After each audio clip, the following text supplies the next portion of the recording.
Hi, I'm Sarah Wilmore and welcome to my Women's Golf podcast.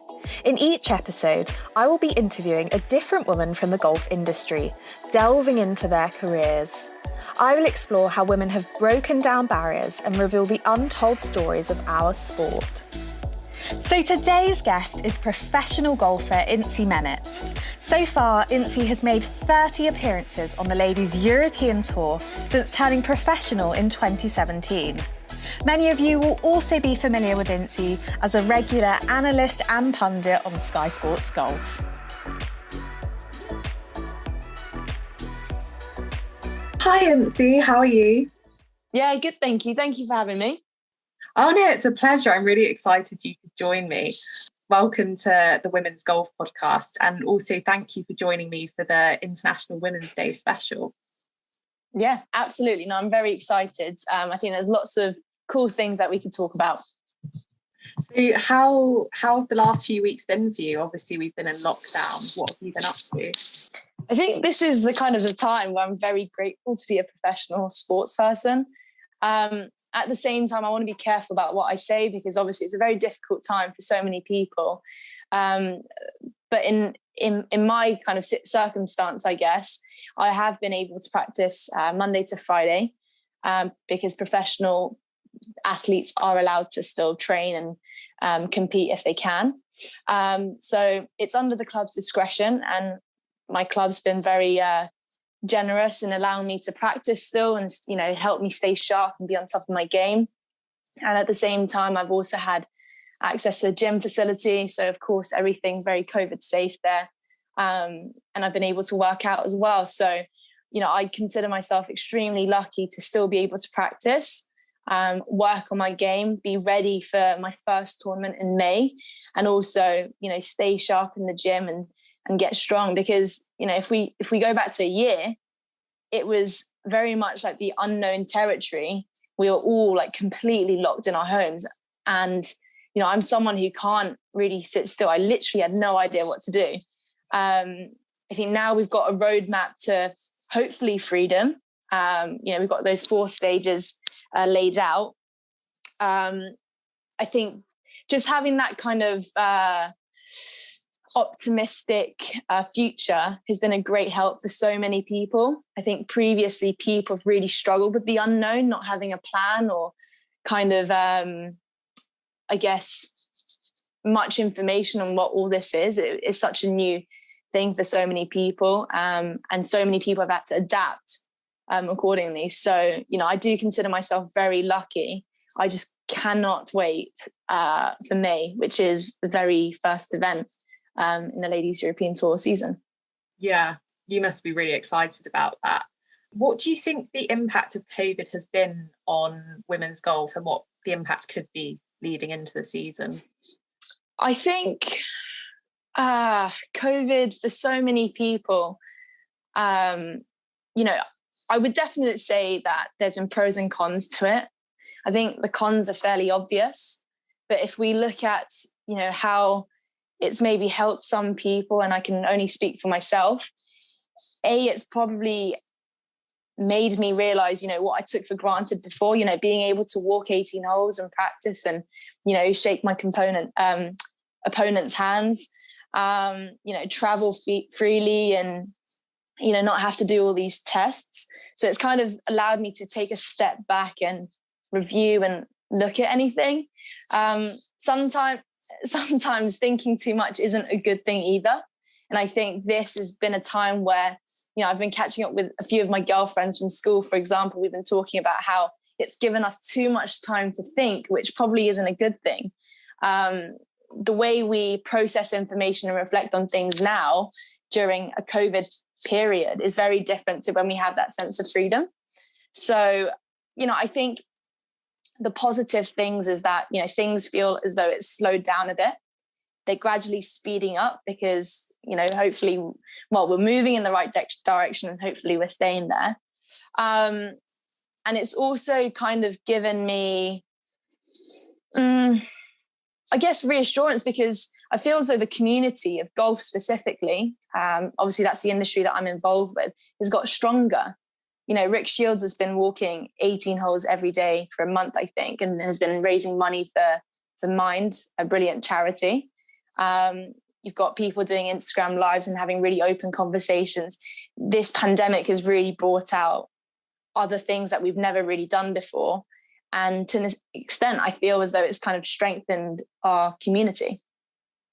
So thinking back to your junior days, if you were the 10-year-old girl again, how do you think, and you were really getting into your golf, how do you think the pandemic would have impacted you? I honestly and selfishly didn't really think about this until we had that county Zoom call. So that's where you and I properly kind of met. And I never really thought about the effects for junior golfers. And really, if I was to be put myself in your and your friend's shoes, you're really missing out on at least a year, if not 2 years. Because when I was your age or even a bit younger, I was able to go to county training, playing county week, playing club competitions during the holidays, go and play with my friends, be inspired by the boys who were constantly out driving me. I had that kind of opportunity that, again, you kind of take for granted.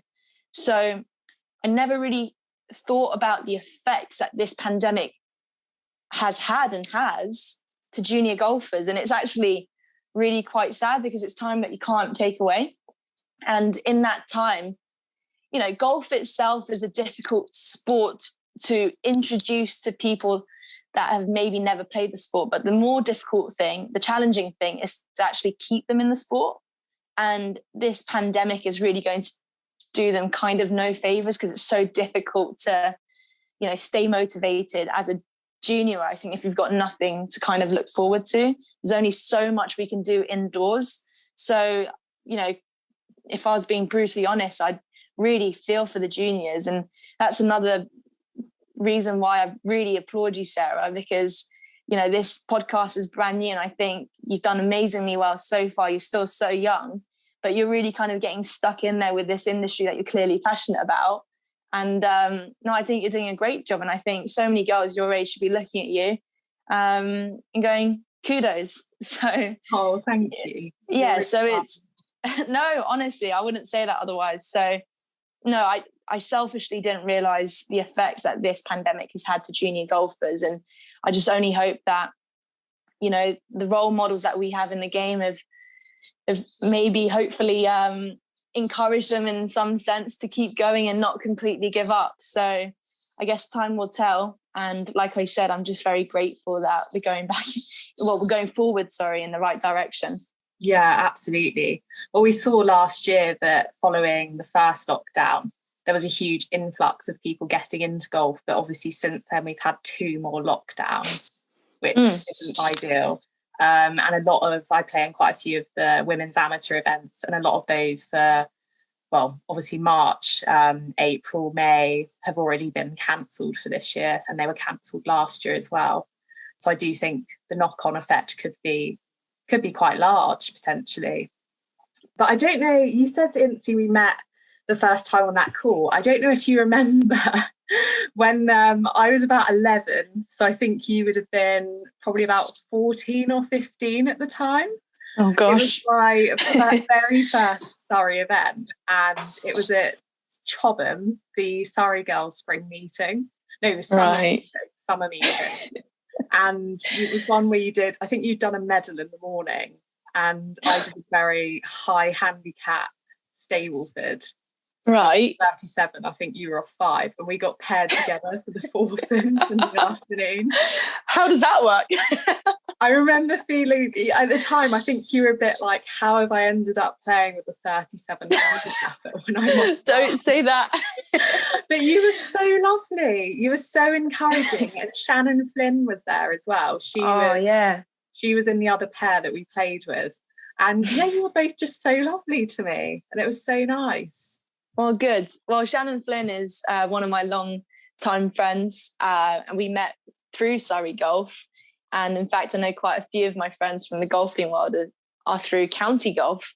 We're obviously from the same county too. And I remember when I was about probably about 13 or 14 maybe, I got to spend a day with Laura Davies, and I believe that she still gives up a day in the year where she does that. And, it's very important, I think, to have people in the game still involved at county level. Dame Laura Davies is such a hero. She's an absolute champion on and off the golf course, a 4-time major champ. So for me to kind of have that interaction with her at such a young age has been a massive, she's always had a massive kind of positive influence on me. And I guess she's someone I very much look up to. And now I'm very honoured and grateful that we get to kind of compete against one another now on the tour. And also I get to work with her in the studios, which is why I can say that she's an absolute champion, not only on the golf course, but also off the golf course. Yeah, absolutely. Well, Laura's a great influence on the women's game. And I was fortunate enough to attend a few of those Laura Davies sessions growing up as well. I know that you did once have an interesting encounter with Laura, shall we say, at one of her events where you tried to prank her. Yeah, so I like to think that I'm a prankster, but in reality, I'm really not. But this one time I did think that I got her for about 10 years.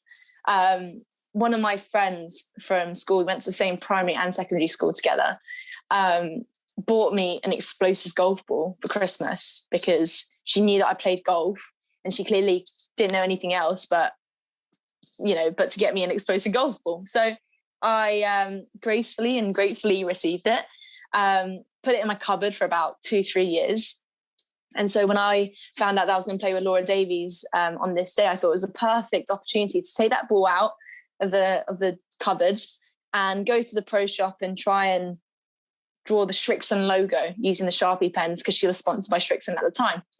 So, being 12 or 13 years old, I thought I did a phenomenal job. I thought it looked identical to a real golf ball. I obviously completely forgot that the weight of an explosive golf ball compared to a real golf ball was completely different. But anyway, I confidently went up to her on the first tee, gave her this golf ball, marked up by Shrixon, and just said, thank you so much for giving up your time and day. Really looking forward to it. Just to share my thanks, I just would love you to, receive this golf ball and peg it up on the first tee and knock it down there. She's like, okay, cool. And so, she basically hits this golf ball on the first tee, obviously explodes, and we just crack on. Everyone kind of chuckles along, and that's kind of it. So for about 10 years, I really thought that I got her. And it was only about 3 years ago when we played together in Australia. We were paired together at the Vic Open. And I said, Damo, do you remember that time I gave you that explosive golf ball when I was about 13? And she was like, yeah, of course I do. And I said, did you really think that was a real golf ball? She's like, no, of course I didn't. You could tell straight away by the weight of it. And I was like, damn it. Like, I was so pumped for 10 years that I really got you. But it was absolute fraud. She's a great actress. No one can prank her. She's invincible. No, exactly. Obviously, Laura does a lot to help and try and inspire young girls. But you've done a lot for the women's game since you turned pro. And just a few weeks ago, you came to talk to Surrey ladies and Surrey girls about how we can progress our golf and some of your experiences of playing county golf. How important is it to you to be able to inspire the next generation of young girls coming through? Well, it's very important. I think, first of all, there's a few reasons why I play golf. One, because I love the sport. Two, because I want to be the best golfer I can be within it. It's kind of like a self-challenge, I guess. Golf itself has brought me so much joy. It's provided me with so many opportunities. And it really has been quite a phenomenal journey so far. And it's very much unfinished, let's say. I'm still young. I still want to compete and, definitely win on tour. It's very much a goal of mine. But for me, because of all these reasons, if something's had a positive influence on you, it's a good thing to share that and try and improve it along the way. So, part of doing what I do, which is being a professional athlete, I wouldn't say I feel responsible, but it's just kind of part of what I do, really trying to improve the journey of this sport for other people. And I believe that's my role and kind of my duty doing what I do. And it's kind of as simple as that. So that's why, when I got the phone call to jump on a Zoom call with the Surrey, it was an absolute no-brainer because of what Surrey Golf has done for me. And I might not be in the position I'm in today because of that.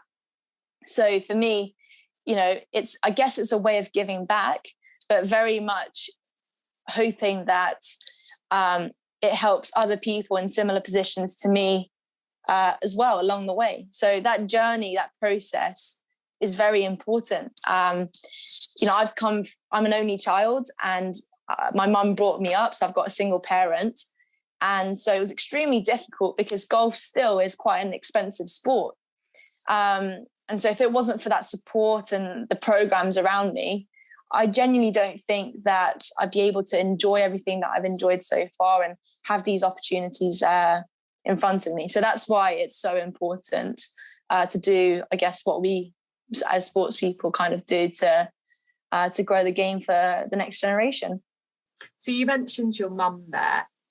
How did she influence you growing up, obviously being raised by a strong, independent woman? How did that affect your career?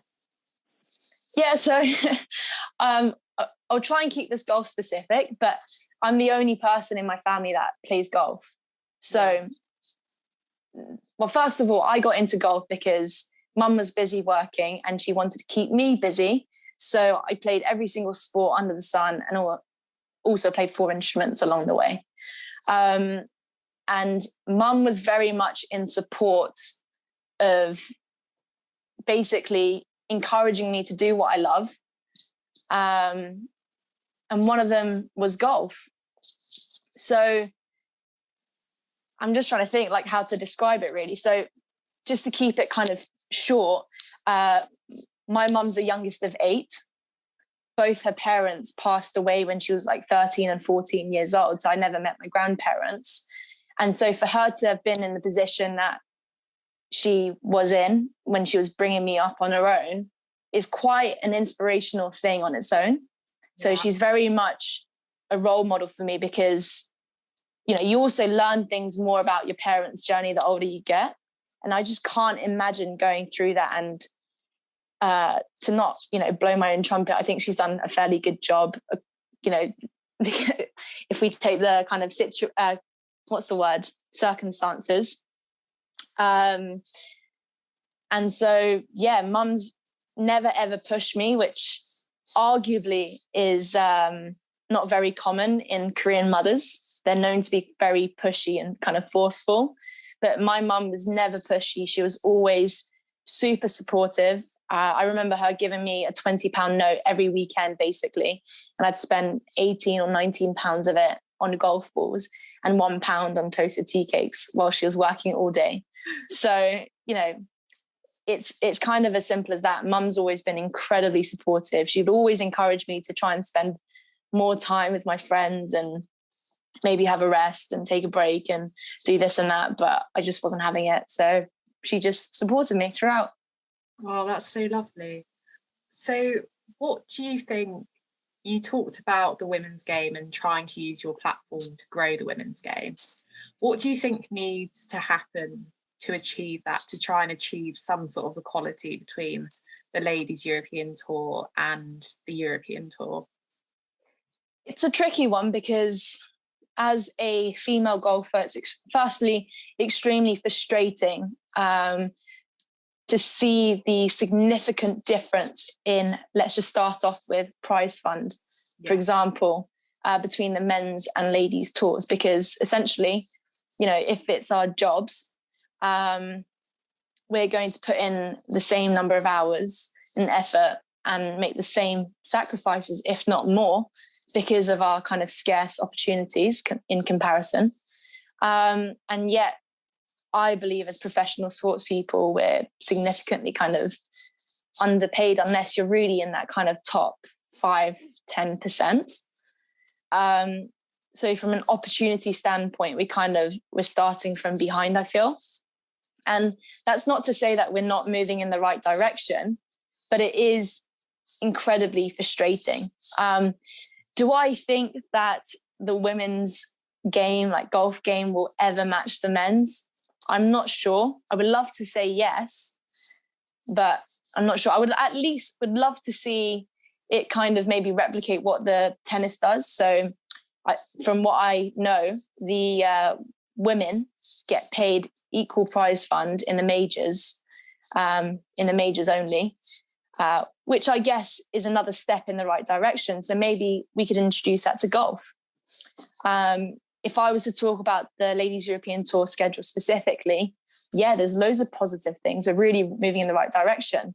Broadcast hours have doubled, which is going to be massive.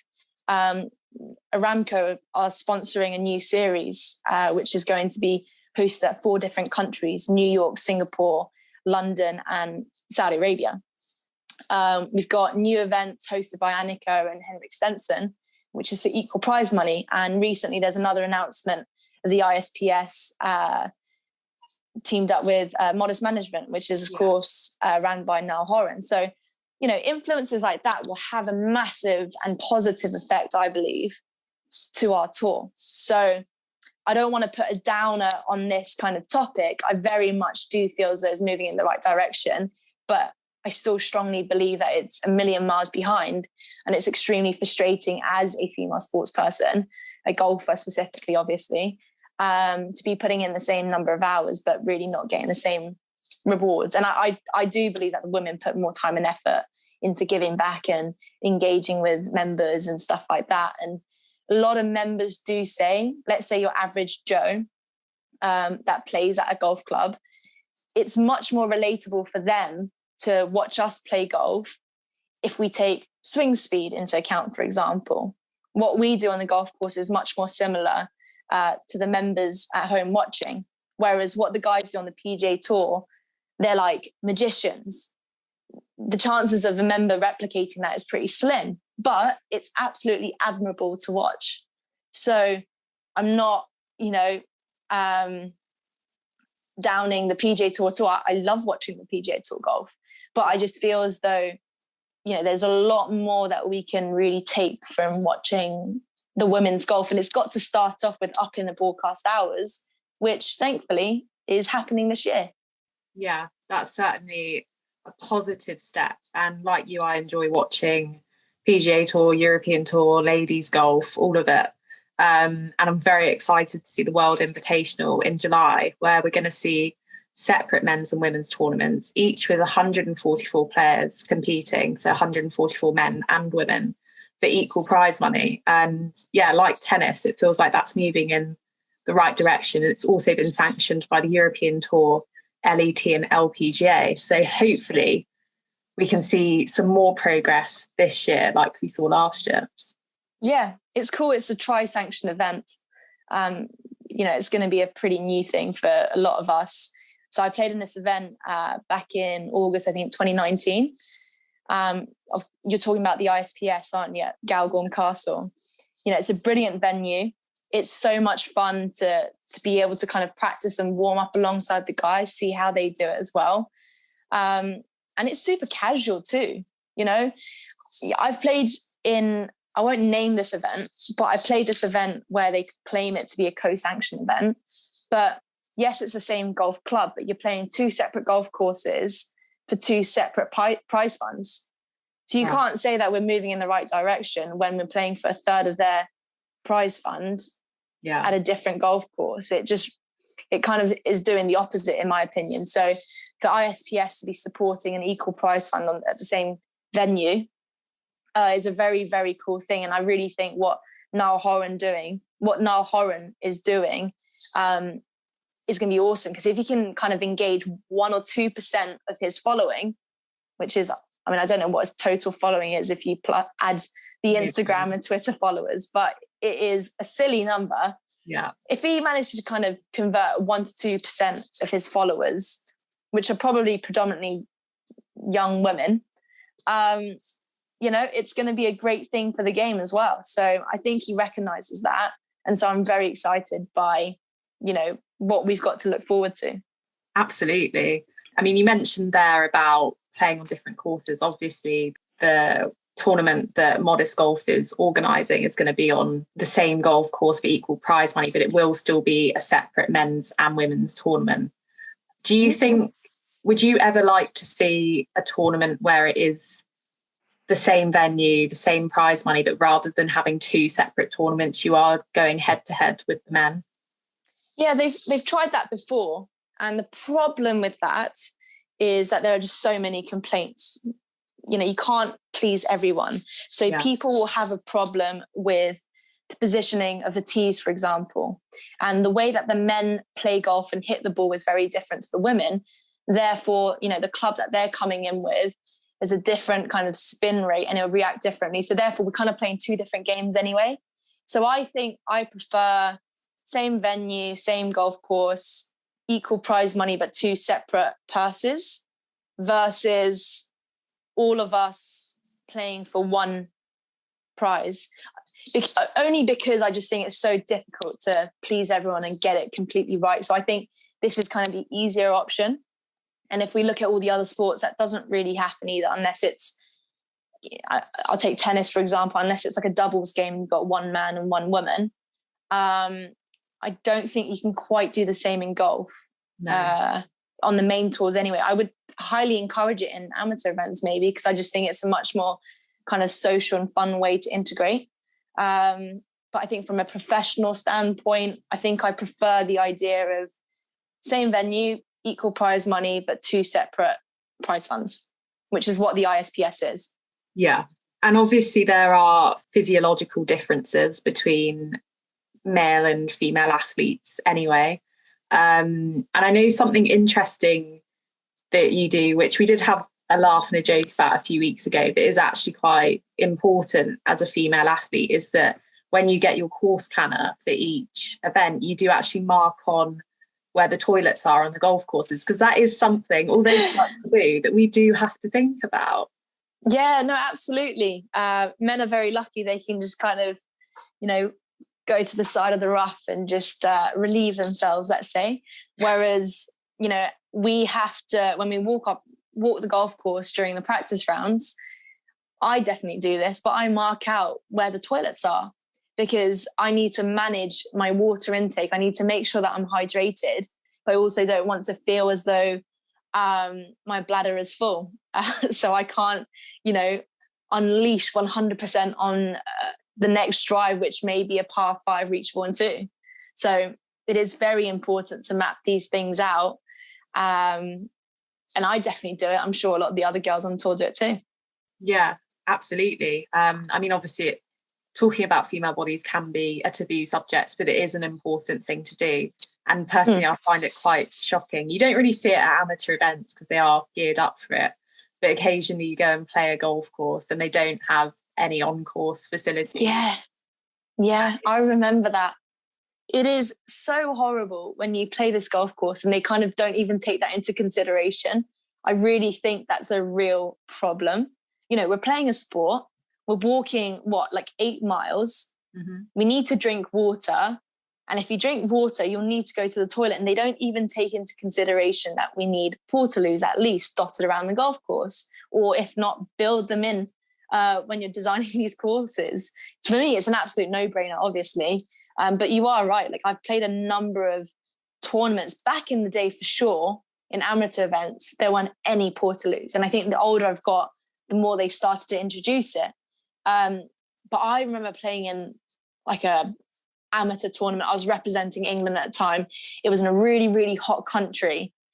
And of course, a portaloo in a super hot country is just not nice either. So you do have to take all these things into consideration. But if you got to go, you got to go. And you just got to watch out. If you really got to go and there's no toilet, just watch out when you go in the rough, because if you're traveling abroad, you just never know, what could be ready to say hi. Well, yeah, alligators, snakes, all sorts. Exactly. No, thank you. So you had a very successful amateur career, albeit a lack of facilities on some of the golf courses. As an individual, you won quite a few events. You represented Surrey, England, and GB&I. I know from personal experience that golf can be a very individual sport. And then when you get this opportunity to play in a team, it is very different than when you're competing as an individual. What was your experience of being able to play in a team?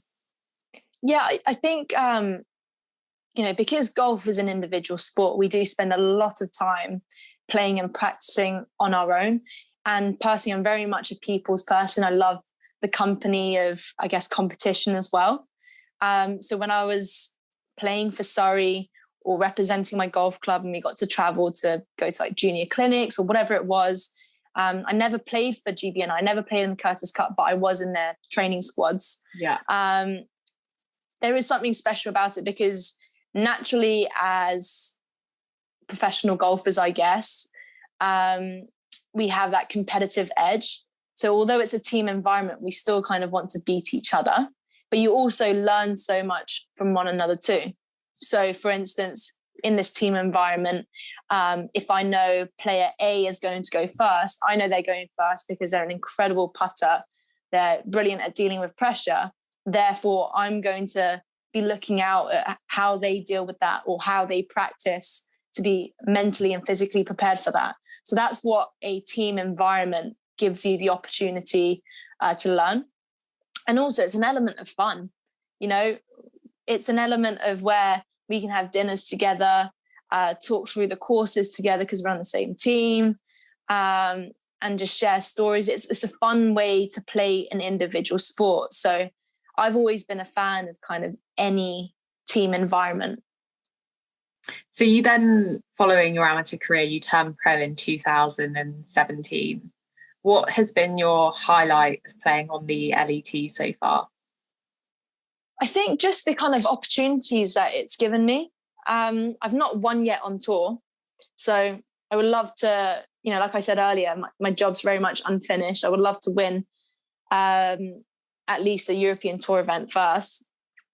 But I reckon the highs have been the friendships that you make along the way, the courses that we get to play. We get to play incredible venues all around the world, experience so many different types of cultures, and consider that as our jobs. Like it feels silly to say that, really. I've never really considered being a golfer as a job, but I guess it essentially is. So what I love about my time being on the Ladies European Tour is that I've been able to do what I love and call it my job. Yeah, that's definitely an exciting career path that you're on. Last year, you got the opportunity to play in the Rose Ladies series. We've been talking about growing the game, and that was something that Justin Rose did to try and provide more opportunities for women, particularly during the pandemic. You've also finished 10th on the series, so well done. You did really well. How did you find competing in the series? I really enjoyed it, and it couldn't have, come in the better time. And I think that was the whole point of the Rose series. It was just after the first national lockdown, and we had the likes of Georgia Hall, who's obviously British major champ, and Charlie Hull playing in it, and other names, lots of other girls from the Ladies European Tour. So for me, the benefits of that was that we got to compete every single week, earn a bit of money as well along the way. And the fact that someone like Justin Rose noticed that there was something missing within our game and did something about it actively. And again, it's that opportunity factor, provided us with an opportunity. It's something that I know a lot of the girls are grateful for. So as a player, it gave me the motivation to practice towards something because I wanted to try and win every week. It probably did a lot of good for my mental health, having something to focus on and really enjoy, because I got to compete and play and integrate with other people, obviously all safely with COVID measures. And yeah, I mean, that's kind of it. It was just good fun. It was just great to see someone like Justin Rose do something about it. And I won't call out any names, but I wish there were other players on the main tour, on the PGA Tour, who can absolutely afford helping out, doing something similar, because, you've got that saying, together you're stronger. And I really believe if some of those players got together, we would be stronger. So male golfers, Inci's calling for you to help. Well, it's almost like, the point that I was going to make is, once you set a standard, it normally gets broken or achieved, and the boundaries get pushed even further. And we just kind of need the opportunity where we create that environment for us to beat and stretch and keep beating. And I very much feel as though it might not necessarily just be the PGA Tour, it might be governing bodies or whatever, but people with the influence and the power to make things happen, I just wish they got involved a bit more, because it's a very important thing. Yeah, absolutely. And obviously, alongside competing on the LET, you've been doing a lot of work with Sky, providing your excellent insight into golf for viewers at home. When did you start working for Sky, and how did that opportunity come about? So I reckon maybe beginning of 2020 was kind of my first time in the hot seat, being a pundit. I was just asked if I'd be interested to give it a go, and it was a no-brainer. Of course, I'd jump into the opportunity and really enjoyed it to an extent. The reason why I say that was because of how nervous I was to start off with. Yeah. It was frightening. And I'll never forget how I felt. Sarah Sturck was the presenter for my first ever time in the hot seat. And we quickly did some rehearsals, and she asked me a very simple question. I just remember my heart was beating out of my chest, and I just simply couldn't answer it. So it is quite funny to look back and think back as well, and I guess see how far I've come. And now my job is to, I guess I would call myself as a Sky Sports golf analyst, where I get to break down these swings and explain to the viewers at home what they're doing, or maybe describe their strengths and weaknesses, or even, share a few tips. So I'm not really coming in from a coaching angle, because I'm not a coach. I've never taught anyone in my life. But as a golfer, I have been a student of the game. I have been coached, and I do have this technical knowledge. So I'm just translating that, hopefully giving the viewers at home a little bit of insight to what the best players in the world do. And I've really, really enjoyed the new territory. And I very much look forward to learning more, getting better at communicating, and doing what I do, because it's been great fun. It's been great to meet so many cool people along the way. And really, all of us have got to thank the people in the background, the people doing the real work and the hard work in the gallery, doing all the research and making us look good, I guess. So, it's Sky Sports, they're an amazing team, and I've really, really enjoyed working for them so far.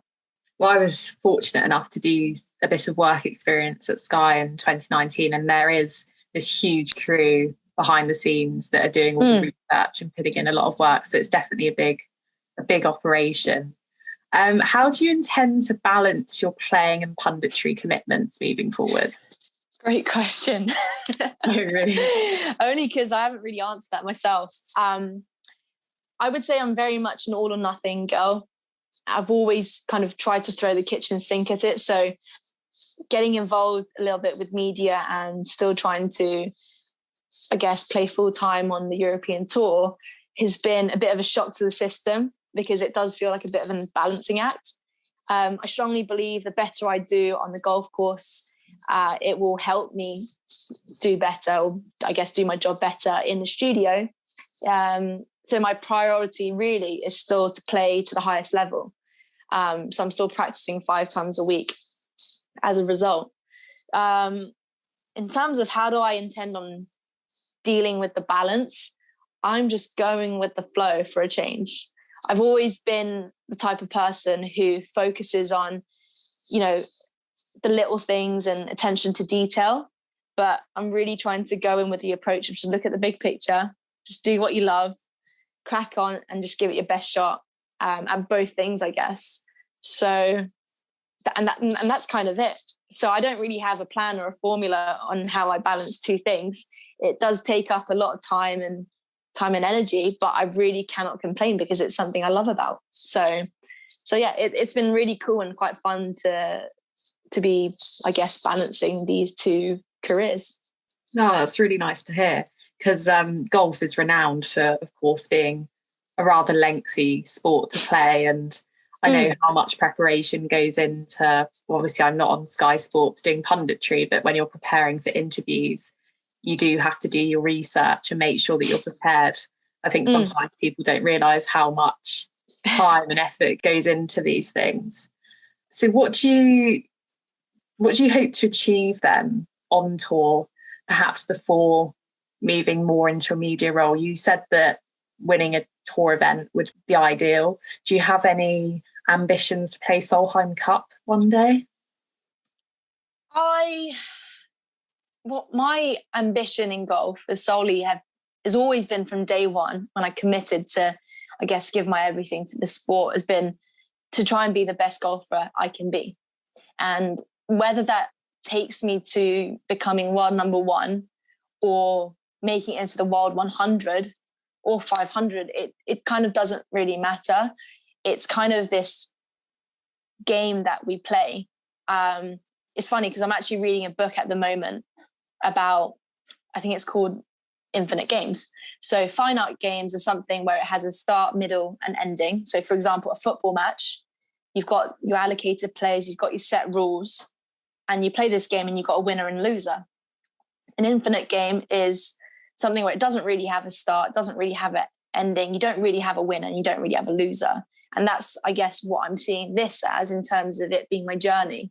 Yes, I can win a tournament, hopefully this year, but that doesn't define my level of success. And that doesn't mean that I've won in life or in my sport. Yes, I've won a tournament, but I've not won the game. So I guess I'm just focused on my ambition, which was born on day one when I wanted to give golf a real go. And it's very much the same ambition right now. So I guess the answer to your question is, I don't know. I'll just let it take me where it takes me. I feel like this is very Tai Chi of me. But if it takes me to Solheim Cup, amazing. I'm going to give it my best shot. I'm going to absolutely love it. And so yeah, that's kind of it. Sorry, I've just waffled a bit there. No, not at all. So I was actually speaking to Eni Aluko earlier, who's very passionate about self-validation, and that's how she's learned to deal with social media and some of the backlash that you can get being a female in sport, and particularly being a female in the sports media. Have you experienced much of not backlash, but have you experienced many unfair comments on social media? The honest answer is yes. But I guess I don't really like to give it too much airtime, because I also call them keyboard warriors. They're probably just bored out of their brains. And it's actually very sad I feel sorry for them, the fact that they're that bored and that angry in life to just make such unnecessary and maybe not even true bashing comments in front of, I guess, the public. They feel, I guess, on top of the world because they might even be fake accounts. They might be catfishes, They're not actually putting their true identity out there. So I do feel sorry for them, number one. And I don't really like to give them any airtime. But in terms of dealing with it, I guess, I have spoken to a few of my kind of close families and friends and mentors maybe about it, about how you can have 100 people in the room and 99 of them, say how great you are, what a great job you're doing, blah, blah, blah. And then one person can say one slightly negative comment. It's not even that bad, but you really kind of hold yourself against that one slightly negative comment or not fully optimistic comment. And that's something you need to, I guess, learn to deal with if you're in this industry. You've got no other choice. But yes, I guess I have read a few not so nice comments, whether it's, you know, them just being negative or sexualizing something or whatever it is. It's not very nice to read, but you just got to ignore it and just hope that they have a nice life. Yeah, it's all about the self-validation and blurring out all the noise and just focusing on the positive comments. You just But also, sorry, on that note, actually, one thing that I would want to say is that after experiencing that, actually, not necessarily after experiencing that, I like to think that I've always kind of been this way. I always try to go out of my way to either compliment someone or really back up some sort of kind of positive reinforcement to people, I guess, that deserve it, right? So I think that's very important because it's so easy for us to criticize others or knock them down, but we don't often pick them up or, you know, share that kind of rewarding comment that they deserve. So the point is, it's very easy to say something slightly negative than very positive. You know, even if you're going to Waitrose or Sainsbury's or Tesco's or whatever, wherever you shop, whatever your local is, and you got the lady at the till beeping all your stuff, pack all your stuff in your bag, say thanks so much, have a great day with a smile on your face. And that's just going to help them, you know, feel a little bit lifted. You're showing a sense of appreciation that they've just tagged all these things for you to put in your bag. Absolutely. So little things like that, I think it's very important that we recognize to, I guess, incorporate into our lives a little bit more. So I really would love to encourage more people to do that. Yeah, well, kindness is a very important thing and helps to improve the positive vibes.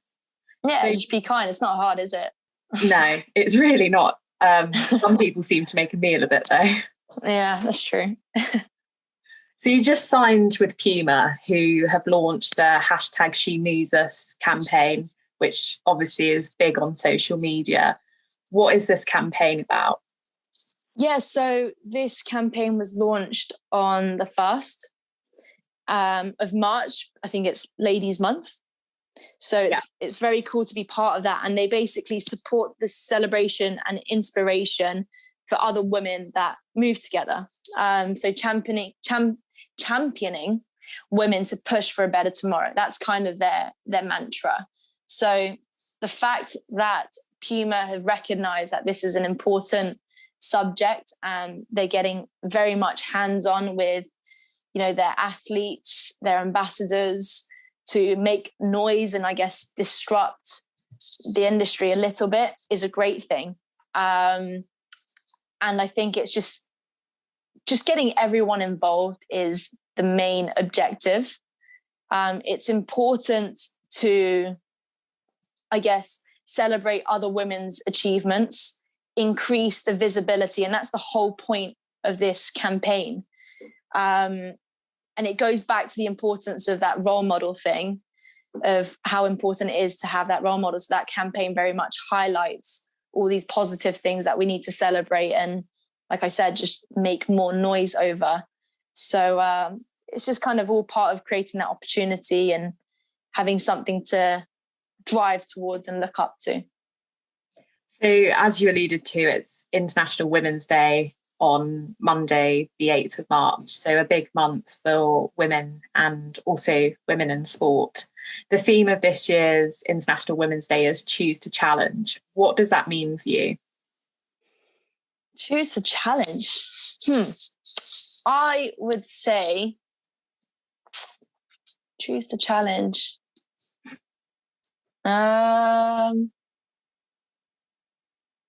I would say choose the challenge to me would be to look in the mirror and I'm going to choose how I'm going to challenge myself to be better. And I guess if we all do that, hopefully we'll take another step forwards. So maybe on 8th of March, I'll look in the mirror and I will choose how to challenge myself to be a little better. Oh, good for you, Inci. And obviously with your you're progressing really well with your career, both with Sky and as a golfer on the Ladies European Tour. But just coming back to the work you do with Sky, I'm interested to get your opinion on two sisters in golf that are doing very well at the moment, and that's Nelly and Jessica Calder.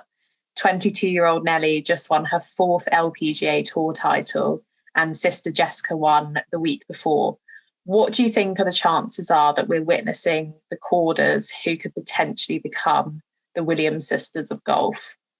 Yeah, I mean, it's absolutely incredible. But not only are the sisters incredible, the whole family is incredible. Mm-hmm. Their brothers are tennis stars. Their parents used to be tennis stars.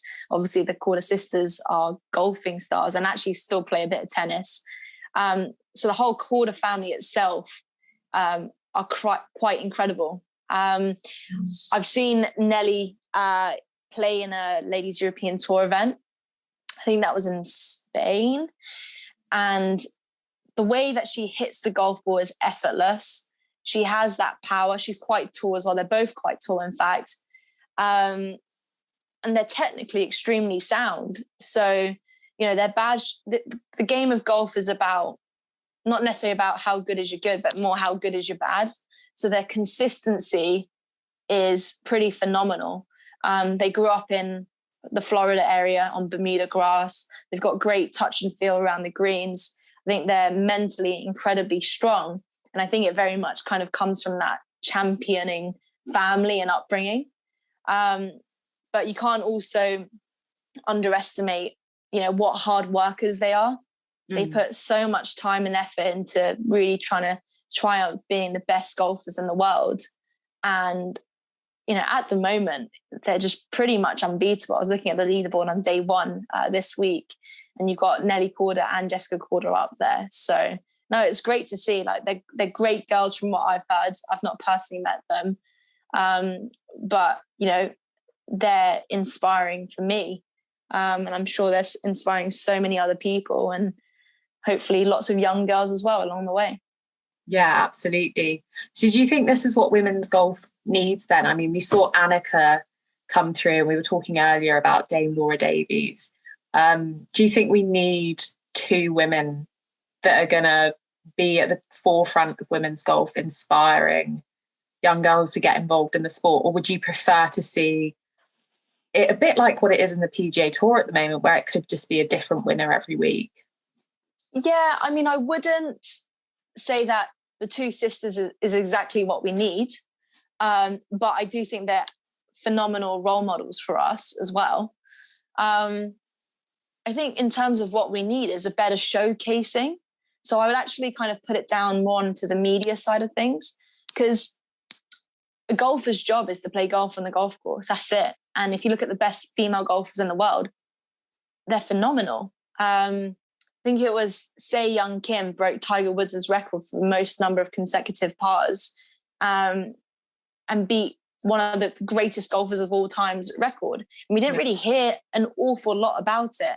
So my point is, looking at the best golfers in the world, they are up there, but I would say it's more of the media's responsibility to really kind of showcase a more dynamic side of it.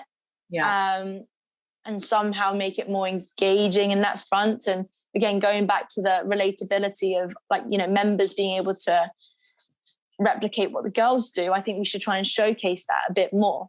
But again, it's a bit of a vicious circle, because it goes back down to budget and sponsorship, and that goes down to broadcasting, etc. So it is a bit of a tricky topic, and I don't have the answer to it, but all these little components definitely have an effect. But we did see last year that the underdogs coming through in majors. We saw Sophia Popov notoriously win the British Open, and she didn't even have an LPGA Tour card at the time. How excited! I mean, I was very excited to watch Sophia Popov do that, and it was a very emotional thing to see. How excited were you when she won, and to see an underdog coming through on tour and proving that actually you don't have to be at the top of the leaderboard week in, week out to go and win a major? Yeah, I mean, I didn't know an awful lot of Sophia Popov before she won the British Open. From what I've heard, she's a really lovely girl. She's extremely kind and hardworking. But the one thing that I can get out of that is that the game of golf really proves to me that it's a game of small margins, basically. So, although I'm not on the LPGA tour, I strongly believe if I was to tweak this and tweak that and improve this by 5%, I absolutely can compete against the best in the world. And that's what Sophia Popper did. She wasn't a million miles away. And if you look at all the, professional golfers, really, if you're on the tour, anyone can really win, because when you've got your A game, it's good enough to win. But it's not very often that we play with our A game all the time. Even the winners, they could have played a bit better still. So it's all about, the small margins, and trying to better that. Absolutely. Well, it would be incredible to see you win a Ladies European Tour event, Inci, and potentially go on to Solheim Cup success or LPGA Tour success. How do you think women make that transition from the amateur game to the professional game? Because you were one of the leading amateurs when you turned pro, and I know your good friend Annabelle Dimmock was as well, and you both compete on the LET. What was that experience like for you making that transition? For me, I think everyone's story is very different. It's very individual, I guess. For me, I personally left school when I was 16, and I had this quite amazing support system where it provided me with the opportunity to really train like a professional athlete as an amateur.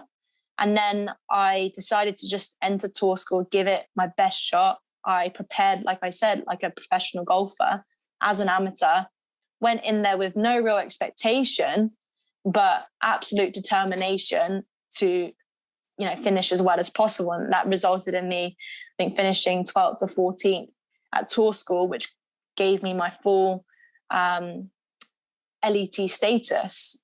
So for me, that was kind of it.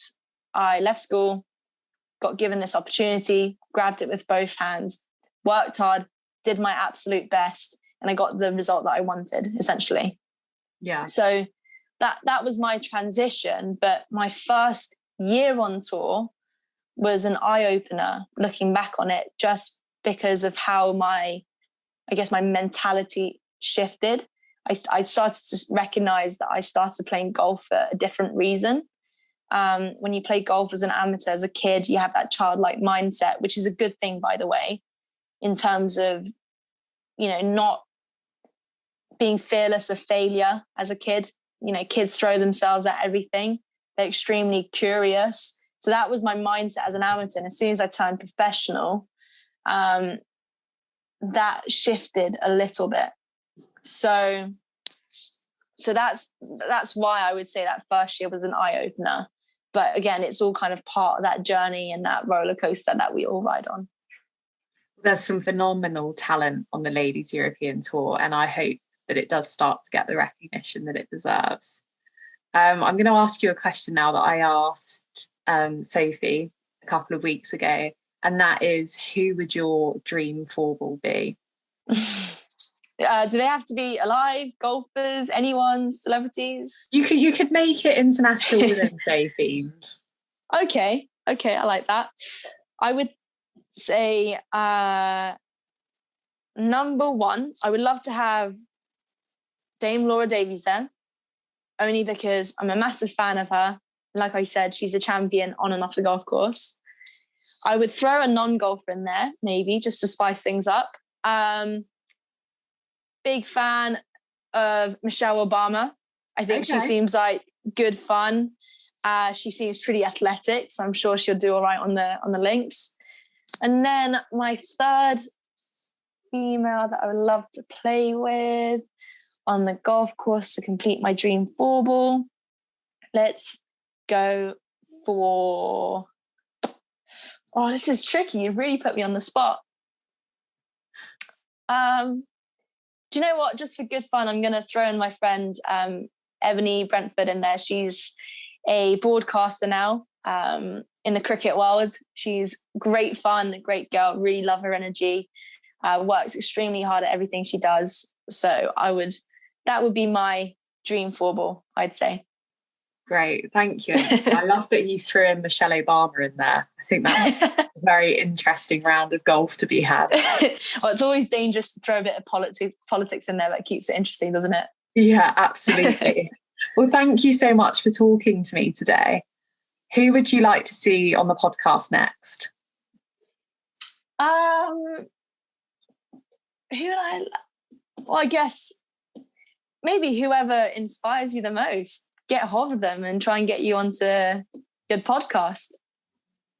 Yeah, I can do that. I shall have a think.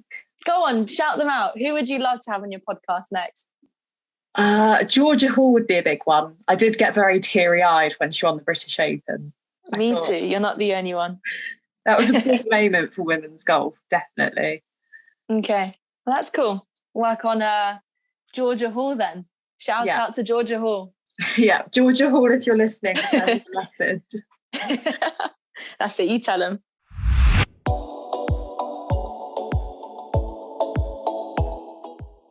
I really enjoyed that chat with Inci, although she did put me on the spot there at the end.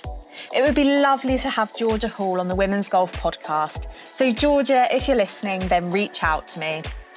There are so many talented female golfers and women out there, so I'd like to wish you all a very happy International Women's Day. And thank you for listening, I really do appreciate it. If you like what you heard, subscribe, rate the podcast and give it a 5-star review. Keep listening for new episodes of the Women's Golf Podcast with me, Sarah Wilmore.